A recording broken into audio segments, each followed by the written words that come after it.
Welcome to Plus One Forward, the podcast powered by the Apocalypse, where we talk about tabletop role-playing games using or inspired by the Apocalypse engine. I'm your co-MC, Rich. And I'm your co-MC, Rach. Today we have Mo Poplar of Ashy Feet Games. Hey! Hey Mo, welcome to the show. Thank you. Happy Plus One Forward. Every day is Plus One Forward Day. Tomorrow is Plus One. Anyway. So Mo, tell us, how long have you been playing PBTA games, and what was your gateway? I've been playing PBTA games for about, going on 3-4 years now, and the first game I was told I had to play was Masks. So I went and played Masks. Excellent starting place. Yeah. I've since become an addict of Monster of the Week, which is so fun and versatile. I love the fact that you can play Scooby-Doo or Men in Black or like something like Cthulhu. Yes. It is a very flexible game. I was just working on a character keeper for my Star Warsy version, Bounty of the Week. Spoilers for a future Gauntlet episode. That's right. So cool. Well, let's jump on over here and talk a little bit more about character keepers. Read a sitch. Okay, so I wanted to wax poetically about the character keeper because character keepers have become kind of one of my main development tools lately. What's a character keeper? Exactly. What exactly is a character keeper? A character keeper is like an online character sheet. So it's going to define the boundaries of who the character is and what the character can do. It's best a character sheet's going to give you, like, through its graphic design, tone for the game. And if you're lucky, you're going to get, mechanics of the game in the character sheet also. Character keepers are how you do that online. So instead of paper, I use Google Sheets, which is kind of like Excel. It has tabs and cells and is very shareable during the games. COVID kind of inspired me to do some high-speed Excel editing, and it kind of try to enhance the gaming experience. So tell us, what are some of the things you said? You designed some character keepers. How did you get into design? Like, where did you start? What was the first character keeper you used? Well, it's funny. I stumbled upon character keepers playing on the Gauntlet. Yay! The Gauntlet was way ahead of the curve with this whole gaming from home thing.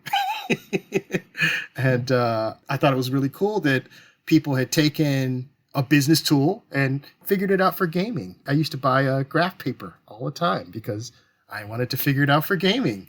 For me, I like the automation that happens in character keepers. So I like how you can manage tone. You can use pick lists to encourage people to play the same game. If you said you were going to play a superhero game in an RPG, that's actually not saying much. Like, are you playing 4-color? Are you playing street level like Jessica Jones or Daredevil? Are you playing Masks? Mm-hmm. Are you playing like gritty, morally gray? You could use pick lists in a character keeper as a GM to kind of steer people toward all playing one game. And they know if they're adding something to the character keeper, they're going to be the special character. I like how you can use character keepers to manage mechanics. You can automate the stuff that normally has to be bookkeeping or crunch at the table. If you have a game where increasing strength makes you more tough and resilient, you can actually let the character keeper do all the work. If getting hurt affects your dice pool or your pluses to your rolls, you can also let the character keeper reflect that. So it takes all the crunchy bits off of the player's shoulders, and everybody's kind of stays on the same page. I love how you can manage safety. Mm-hmm. There's a opportunity with character keepers to give everybody a dashboard, and they then have a way to communicate with a GM if you configure it such. And so an X card becomes something that is anonymous and effective and lets everybody know, all right, maybe we're talking about something that isn't cool. Likewise, you can also use it for passing notes and communicating, sometimes anonymously. And like, these are things you do at a table where you scribble a note and you pass it across, and all people know is that a note was passed. And sometimes that in itself becomes a mechanic. So this is something you could do in a character keeper, or like even do voting, and let voting be one of your randomizers for what's going to happen in the game or where things are going. I like how you can use character keepers to create mood. I'm sure you guys have played 10 Candles, right? Oh, yeah. Yep. Not maybe on a gauntlet. I played 10 Candles live at Camp Nerdly. I'm really curious how you would play 10 Candles, a game that uses actual candles as a mechanic online. Well, I stumbled across a way to do it. I have a kind of a social horror game that doesn't have a title yet. And just like 10 Candles, as you get to different phases of the game, there's a bar on everybody's character keeper that turns from green to yellow to red, and it really cranks up the mood and creates tension for the players because they then start trying to control that color bar. You can use it for doom clocks. You could also allow everybody to track shared resource management and alert people when things are happening in the game. Maybe somebody uses a move and that move affects the whole game. You could do that through a character keeper. Big picture, I just love the fact that they are useful during the pandemic so we can keep gaming. I love the fact that they provide innovative ways to play, and you could do things that become challenging to do at the table. I'm currently working on a game, Hold Fast Outpost, and we've done so much design in our character keeper. We've just realized it's got to be challenging actually making character sheets because they're just flat. But my favorite thing about character keepers is they're free. They really democratize the gaming space. You could do all of this stuff on Roll20 if you have the wherewithal, if you have the money, if you have the time. But if you sign up for a Google account, you can get on YouTube and learn a little bit of Excel and start building character keepers. Make them do what you want to do. I was just going to ask if someone is really excited by this idea of, I want to sit down and figure out spreadsheets and build a character keeper for my favorite game, or perhaps a character keeper for a specific game that's themed for a campaign that they have in their mind. Where would you direct them to go look for a starting place? Sadly, my problem is I kind of have an IT background. It's no problem. I unlike most gamers, I'm a nerd. And I'm that person who just goes down the rabbit hole trying to figure stuff out. I have really thought about doing some YouTube videos on this type of stuff because I haven't found the resources. When you say you want to track trauma in a character keeper, well, that's called conditional formatting. And that's not a gaming mechanic that, you can Google and find information on right away. So maybe I'm missing my calling as a game designer, and I should be coaching people on making character keepers. The pandemic's probably going to keep going on for the next little while, so I think there's a window of opportunity to start making some resources for character keepers. All right. I feel the push. It's going to be Rachel's fault. Well, Mo, if you make that YouTube channel, I will definitely subscribe to it. I actually have a suggestion for, at least this is how I've gotten into character keepers, and the Gauntlet has a play aids folder free for anyone, everyone. Just like you said, it's very democratizing.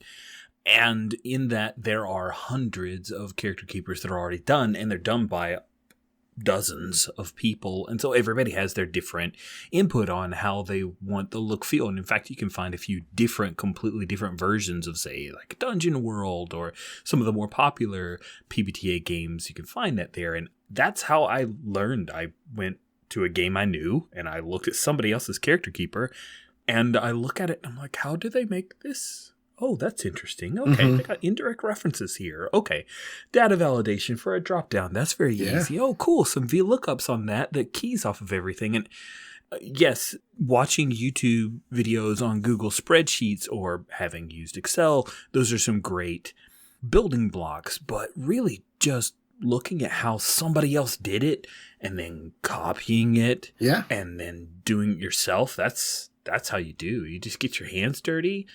Or you start with a game where you're like, I'm desperate to play this game online, and here are a few character keepers that are close. I gotta make it work. And that's how I've done majority of mine, is stealing a lot of other people's better ideas. It's like, there's a metaphor. You pop the hood and see what's inside. There's not much hood to pop looking at these Excel files. And then you break it. Yeah. Yeah, if there's a challenge to character keepers, it's that they break. If you go too far down the rabbit hole, you can have some version control issues. Sadly, I know about all that.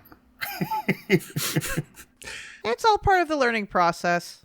And the thing is, I always feel like I'm learning. Like every time I run into a design challenge, I learn a new aspect of Google Sheet functionality or someone else's approach that just lights my brain on fire. Like, oh, I can totally make a Pinterest board of the characters that are involved in this game. And that's a new tab that I have in my sheets that didn't exist before. You know, it's just little things. Instead of sending somebody to another website to do X or Y, what's a way that I can house it in the character keeper to where it's just another tab? There are folks who are playing on 2-3 monitors, but other folks are just on a laptop monitor. And if you can keep everything within the character keeper and just move them to different tabs, I think it's a little easier for folks to manage the various places you may send them for data and information. The only thing I found not to be satisfying with character keepers is dice rolling. Mm-hmm. There's definitely a way to do it. It just, I'm sorry. There's nothing like picking up some dice and rolling them, you know? I mean, I've got a jar full of dice over there that have not been rolled in a long time. So sad. So sad. Mo, you came on here to talk a little bit about a particular game. So why don't we jump on over here and open our brain up to Shibuya Knights. Open your brain. Shibuya Knights is a game that I developed. It's my first game that I developed, and it's a anime RPG. I say that, and then I realized in the marketing of this that means a lot of different things to a lot of people. So I was going to say. It's a shonen action-adventure RPG set in a steampunk version of modern Japan. If you like the mischievous adventures that you see happening in anime, you will love Shibuya Knights. If you like being in an urban environment where sometimes fighting your way out is the best way, and sometimes it's really not, and there are other paths to negotiate problems, it's a good game for you. If you are a parent who wants to game with their kids and wants to give them a book that doesn't talk about a lot of horrid things that you may have done as a kid and a gamer when your parents weren't around, it's a good game for you. It's very PG-13. It's Forged in the Dark, so it's based on Blades in the Dark. And I remember playing Blades in the Dark and really finding it very rated R. And, you play scoundrels where you spend your time pimping and murdering and stealing and drug dealing and, grave robbing. And I think that's awesome. It's not what I want to do with my kid. So if I think about family time, it looks a lot more like Shibuya Knights, where it's adventurous mischief and a lot less like some of the darker games out there. I was going to ask, with the setting, what are the player characters specifically doing? The player characters are getting after trouble. You start in a guild and all the players end up joining the Roppongan Guild, which means that some characters may be from multiple guilds and some characters may just be Roppongans. These are analogs to your classes in a lot of games. And then the Roppongans ask you to do favors, and favors are how things work in Shibuya. If you have a lot of money, it may not matter if somebody doesn't like you and doesn't want to sell you something. So it kind of means mechanically, you should be nice to people and you shouldn't get caught doing anything bad. So if you do something bad, don't get caught. If you do something bad, don't get caught. I don't know if those are good parenting rules, but that's how this game runs. So you do get up to stuff, and there are GM rules that heavily orient the play toward retrieving something that was stolen, rescuing someone instead of kidnapping people, and doing industrial espionage, destroying something before it gets in the wrong hands. And that is what gameplay tends to orient around. I took most of these plot lines from my kid watching cartoons. How old's your kid? He's 8. Okay. Yeah. All right. There we go. We got a scope. So you said that this is a Forged in the Dark game, and not everyone who's listening to this may not know what that means, but I don't want you to have to broaden too high. Let's just talk about Shibuyan Knights. Yeah. Let's say somebody's just played Apocalypse World. Mm-hmm. What are the mechanics that you would kind of high level describe to somebody as they're stepping into Shibuyan Knights? I think the biggest thing you're going to see as a difference first is moves. I love how Powered by the Apocalypse and Apocalypse World have clearly delineated moves that players can use and how they operate off of particular stats. What really kind of threw me off for this as possibly a game for entry-level gamers and younger people is that they're a little complicated.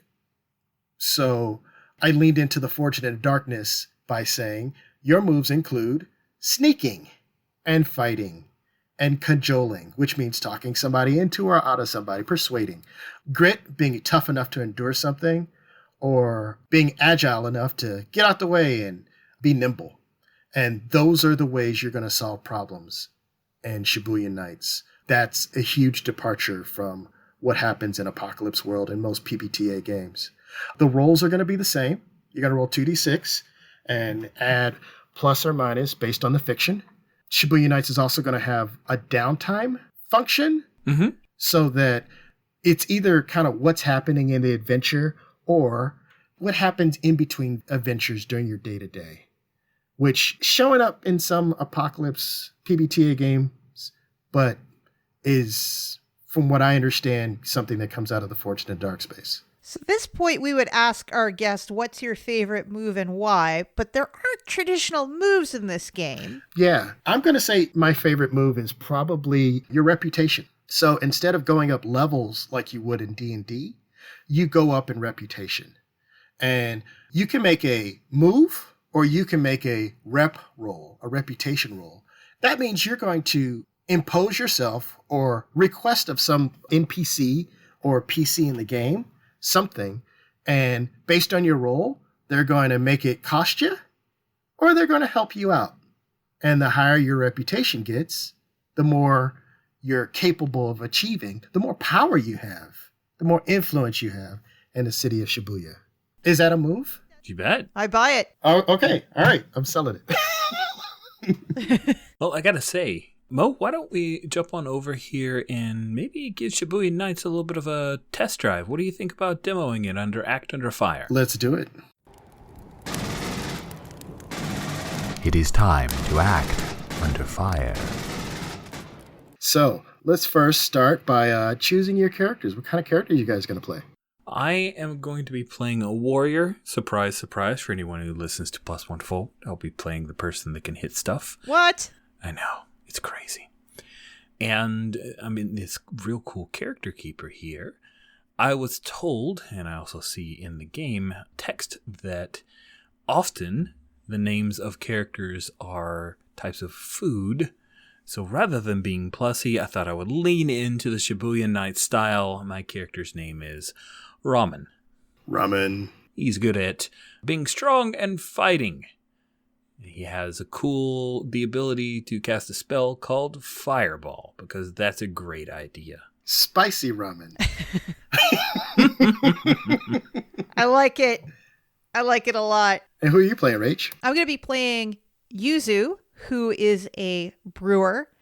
I enjoy the fluff here of freestyling as a brewer can get you or somebody else killed. Oh, that cuts far too close to my personal life. Yuzu is agile, so she's nimble, and she's sneaky, so she's deceptive, but I mean, she does stick to the recipe at the end of the day. Being sneaky is different from lying. I love it. I love it. She's also got a couple of cool brews. Okay. But we don't have to go into that. They may come up. So what part of town are you from? Is your character from, Rich? Rowan is from Roppongi. Okay. What part of town is your character from, Rach? Yuzu is initially from the stadium. Okay. The stadium area where all the gambling happens and the bot fights. Why did you become a Roppongan, Rach? I think that Yuzu got into some trouble back in the stadium. As you mentioned, there's a lot of gambling. She may have gotten quite a few gambling debts over time, and I got to pay those off. Excellent. I mean, it's being a brewer is you can't stray too far from the path. I have debts. I should repay them. So this is how she's doing it. And why did you become a Rapungan, Rich? I became a Rapungan because my family has on and off over years been Rapungans. You know, it's like the family business kind of, but like we don't talk about it, but sure we do. Excellent. I love it. All right. So there are other mechanisms that normally we would lean into, like the NPCs you're creating to get an adventure started, but we're just going to play for a few minutes. You guys find yourself in the stadium area. Ramen and Yuzu, you both have been asked to go and steal some books because somebody else's odds books are worth a lot of money. And if they don't have them, the other bookies are going to make a better profit. I'm going to say you guys get in and you guys are standing in line under the auspices that you're standing in line to make a bet. And the bookie, Taco, he looks at you and he says, who do you got? The Gold Avenger or Nightmare in the bot fights? I'm going to lean into Ramen and be like, the Gold Avenger is pretty cool. It has a good name. You're really just going to bet because of the name, aren't you? Yeah. I mean, that's how you make your bets, right? Somehow I see how I got into debt. Now, just to set the scene, you're at the front of the line, and this guy is writing bets in the very book that you need to grab. There are two strong-looking guys at the door behind you, and it seemed easy enough to come in here and take it, but now, are you getting cold feet, or is this going to happen? How strong do those guys really look? Well, go ahead and make a notice roll. If you succeed, Yuzu, you're going to have an advantage to deal with those guys. So that's with a 0. I rolled a 6. You rolled a 6, so you're going to get experience. You do have an opportunity to have a gut feeling about things, but I'm not going to tell you when and if to use that. I think Yuzu might be a little bit too oblivious to use a gut feeling here. There you go. They look imposing. Dare I say even professional. Oh my. What you thinking, Ramen? Ramen will look over at Yuzu. And then he looks at Taco. I think Gold Avenger is where we will place all of our... Are you entirely sure? Maybe we should... Maybe Gold Avengers just has a good name to compensate for their poor performance. And the intent is Ramen's going to try to go back and forth between the two boxers, moving closer and closer to the book in hopes of drawing the focus, because he knows that Yuzu's really good and sneaky and will hopefully snag the book. Okay. So it sounds like you're trying to deceive. Yeah, I am. All right. So go ahead and make me a sneak roll. I just rolled a 5 and a 5 for a 10. A 5 and a 5 for a 10. Wow. So I know. there are people behind you who are getting like a little anxious because they want to make their bet. But there are also people behind you leaning in because they're like, oh, he's got an angle.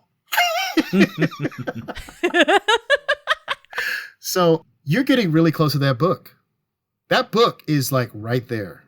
I glance down at Yuzu and then look over at the guards, silently communicating, steal the book. I'll go knock down the guards. We'll get out of here. I'm not sure if Yuzu gets all of that, but that's what's in my head. I think this might be the opportunity to place a bet. I mean, steal the book. Excellent. Steal the book. All right.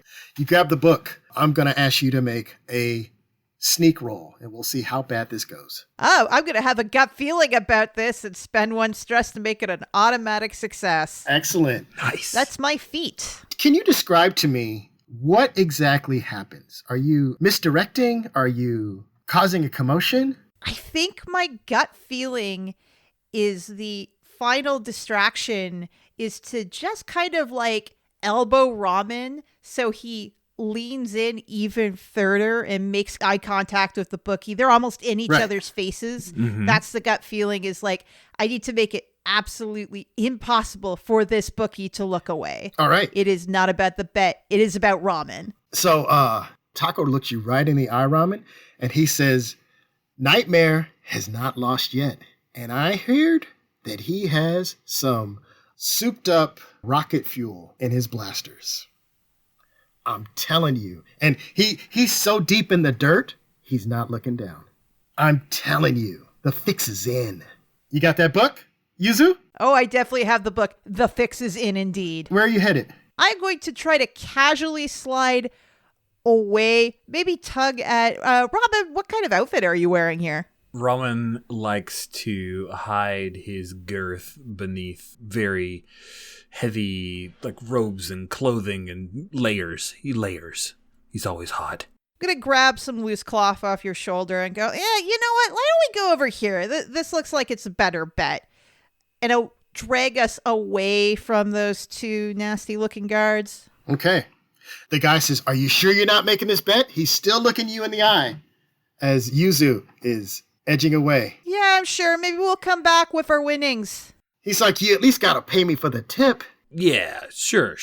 And I'll fling a coin his way. All right. And then we got to get out of here. I'm trying to rush Yuzu because I know she's tempted to go back and bet. So, Yuzu, I assume you're heading for the door? The closest door that is not guarded. The closest door is guarded. You could also go behind the counter, and it seems like there's just more of them back there. And you make it all the way between those guards before Taco says, hey, who got my book? I think now might be the time to run. Running time. One of the guards pulls out a sword, and the other one has like a halberd, locally known as a naginata, in his hand. And he starts looking around, and they're trying to figure out who has this book. I think they figure it out pretty quick because we're running. All right. Yuzu's out the door, and the guards are hot on her tail. You are behind the guards, Ramen. Oh. How is this going to happen? Because she's much more agile than you are. Of course she is. I think I'm just going to run behind them. Because if they never catch her, and they're not chasing me, that's good. And if they start to catch her, then I'm behind them, and I'll waylay them. I happen to have a spirit weapon that maybe I'm just kind of getting ready to cast that. I'll summon that if I have to, but I'll just let them go. Maybe if Yuzu gives them the slip, this is all coming up Ramen Yuzu. It sounds like Ramen's asking Yuzu to make that agile roll to see if she's running as fast as she can run. Well, let's make an agile roll. Unless, actually, and I feel like I'm steering. Did you want to make a sneak roll instead to try to hide somewhere? Or did you want to turn around and fight these guys? You have all of these moves at your disposal. Here's my proposal. I have a couple little vials of brews on me. Oh. I'm going to take my caffeinate brew, Uh-huh. which I imagine is like a little espresso shot in a vial I might be having. A cold espresso, not delicious, but it will help me notice to see if there's a place around where I could take cover or give them the slip with a bonus. All right. Let's see if I do better than before. I did fantastic, actually, this time. So that's an 11 to try to, notice an interesting escape route that would get me out of the way of danger. All right. You notice that you're about to run into a crowd of people who are going into the stadium for one of the next events. You're shorter and they're bigger. The odds are probably in your favor. Gonna dive into that crowd. All right. Can you go ahead and make me a sneak roll just to see if they see you or not? So that would be a 9. A 9. You lose them, but Ramen, from behind, you can see that they may find her soon enough. She can either go into the stadium or she can kind of break out of this crowd and keep running. I'm just trying to do the mental calculus or whatever to figure out if I need to take these guys down and I don't know. Maybe I should just fight them right now. It's 2-on-1. That seems like good odds. Yeah. They haven't found her, but it's kind of a matter of time. She's got the book, though. Yeah, if I go running back, it won't be any good. I have to have the book. Gotta get the book. I mean, there's enough people here we could run a racket and place bets on your fight. Wait, I didn't say that at all. I think what I'm going to do is I'm going to pants one of the guards and then run the other opposite way. Excellent. Let me know if you feel like that's more of a fight thing or more of a kind of entangling them so they can't run. Nah, I'm not worried about them running. I want them running. I want them wholly focused on me. Oh, okay. So yeah, I think it's fight related. All so right. I'm gonna do that.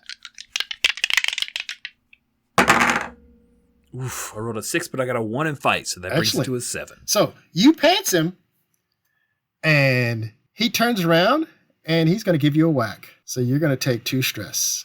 Ooh, man, that's rough. He is fast. Yuzu, you can get away, but it looks like your boy Ramen might be in trouble. Yuzu sighs and turns around, and then she has some combat pills as well. Mm-hmm. Oh my Probably gosh. not the best to mix that. She's going to go and try to jump on the back of, because I imagine Yuzu's pretty small. She's got a cute name. She seems like a short. Try to jump on top of the shoulders of the one who wasn't pantsed. Mm-hmm. And then she's probably going to go and try to like block his view. Okay. Just to get really confused and make it easier in her mind for Ramen to get a kick in and knock this guy out so they can escape, even though this is really elaborate and complicated. I love it. Hit him. He can't see you. All right. Go ahead and make me a fight roll. That'll be at a +1 because I took those combat pills. Don't use drugs, children. But using drugs did give me a 10. Hey. So you have entirely confused him. And I'm going to say he's going to maybe trip and fall because you're fighting him. So why don't you do some damage? He is on a knee. How do I do damage in this game? You just did. You fought him. Great. So, Ramen, Mm-hmm. Yuzu is on the head of one guy, tried to blind him with her arm, and she kind of poked him in the eye. What are you doing with this guy who has a sword with no pants on? First, I go, you're supposed to run. But we're winning. Fireball, fireball, fireball. Go ahead and make me an arcane roll. Okay. That's just 2d6 plus your arcane. My arcane is a 0, so here we go. A 7. 7. Squeak. It's close quarters. You don't want to burn Yuzu. And so this guy, his pants catch on fire first, and he then takes off running. But you get singed. So you're going to take 2 stress for casting an arcane and another stress from a little feedback. Okay, so I have filled my stress pool. Now you're going to take a trauma. Yeah, interesting. And it's your choice. I think I'm limping. I got singed and maybe I took that whack from the sword there in the leg. So I am limping. Excellent. So you'll have -1 to agile, fight, and pilot if you chose to like steal a vehicle or wagon. But I think you guys are free to go except for those guys who are coming way down the street who see this ruckus going on. And Taco points at you and says, "Get them!" Yuzu, let's go. Let's go. Come on. Thick Yuzu points at the guy with his pants on fire and comments about how brewers have this myth about liars and how this is all doomed to happen to them before following Ramen. You two disappear in the crowd, and you deliver the book where it's got to go. Nice. Your debts are slightly more paid. Very cool. That's Shibuya Knights. It's supposed to be over the top and fun, and I think that's kind of what we did. Yeah. Absolutely. Mo, thank you so much for coming on here and sharing with us about Shibuyan Knights. Now, where's the best place for someone who says, oh, yeah, I totally want a copy of this? Where's the best place to find it? Ashifeed.com is the website. You can also get a copy of the pretty character keeper that you guys are looking at that does a little bit of all of that stuff I was talking about. I don't know if you noticed when you added a grit, it gave you more stress. Rich, and I noticed that you were filling in your experience track and your stress also rage. Mm-hmm. It does a lot of the work for you, especially if you're playing this before we can all get together.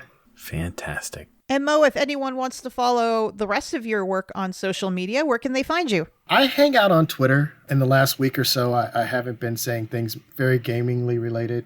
I've been distracted by the news. Mm-hmm. But I have a game that's in playtest right now, Hold Fast Outpost, that you can find information also on ashifeed.com. It was a stretch goal for the Stone Top Kickstarter. So if you back that, it's coming your way soon.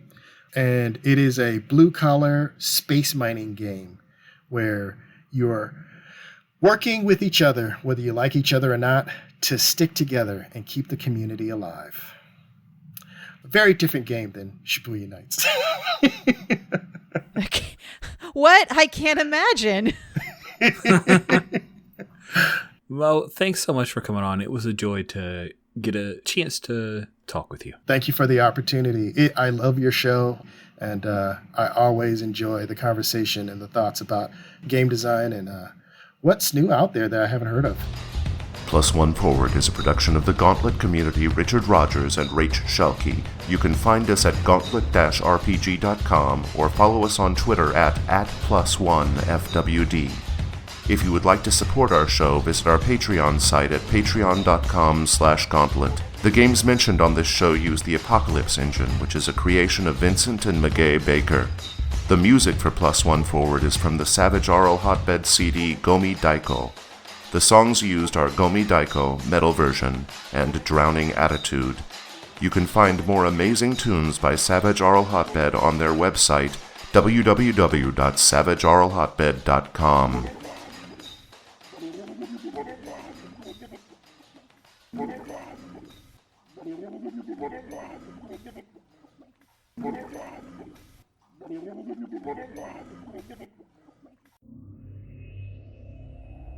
Hi listeners, I want to let you know about Codex Starlight 2, the newest issue of our indie role-playing game magazine, coming to the Gauntlet Patreon feed in early March.